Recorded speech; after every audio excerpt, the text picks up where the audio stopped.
Sénateur OPL là, François-Annick Joseph qui pas fébrile depuis quelque temps, considéré membre nouveau cabinet ministériel là comme monde qui vole les fonctions yo parce que gouvernement pas joindre laisser passer pouvoir législatif là après démission équipe premier ministre la mot t'a dirigé avant. Selon parlementaire, c'est une action la loi pénale condamnée. Premier sénateur la Tibonite la souhaité la justice agir contre membre cabinet ministériel là, li quoi qui pas gain aucune légitimité. François-Annick Joseph. Des gens qui se proclament ministres, secrétaires d'État, mais qui en fait ne le sont pas en droit. Nous nous trouvons, honorable président, en face d'une situation d'usurpation de fonction. Et le code pénal haïtien prévoit des sanctions pour ceux qui ont usurpé des fonctions. Comme le Premier ministre dit dans son arrêté, vu, c'est le quatrième visa de l'arrêté, le quatrième et dernier visa, vu la démission des membres du cabinet ministériel. Les membres du cabinet ministériel sont ceux mentionnés à l'article 155 de la Constitution qui dit que le gouvernement se compose du Premier ministre, des ministres et des secrétaires d'État. Donc si les membres, c'est un article défini, les membres, ça veut dire tout le cabinet ministériel a démissionné. Maintenant, si tout le cabinet ministériel a démissionné, le Premier ministre, chef du gouvernement, est lui-même démissionnaire.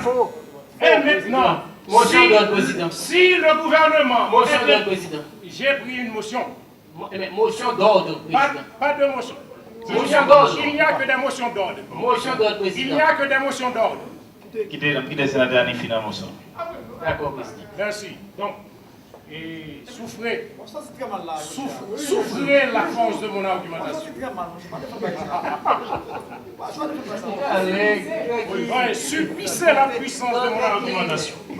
Donc, honorable président, le Premier ministre dit que les membres, les articles définis, des déterminants nominaux, c'est ça qui a été utilisé ici, vu la démission des membres, ou bien vu la démission des membres du cabinet ministériel. Donc, ça veut dire qu'il s'agit de tout le cabinet ministériel. Donc, le gouvernement, dans son entier, a démissionné. Il revient, selon les termes de la Constitution, au président de la République d'élire un nouveau Premier ministre. Élire. Élection, choix, c'est la même chose. C'est le même verbe. D'élire un nouveau Premier ministre.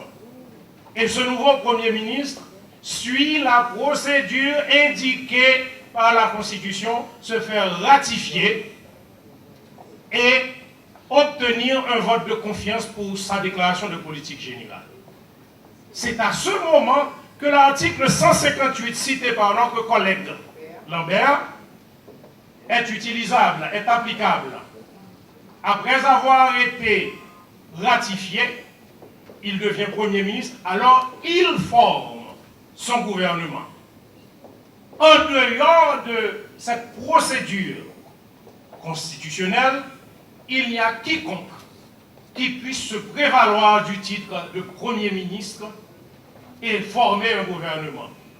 À ce niveau, il faut comprendre que le cas que nous avons sous étude ici est un cas de droit pénal. Nous avons en face de nous des usurpateurs de fonctions qu'il convient de confier à la justice de notre nation.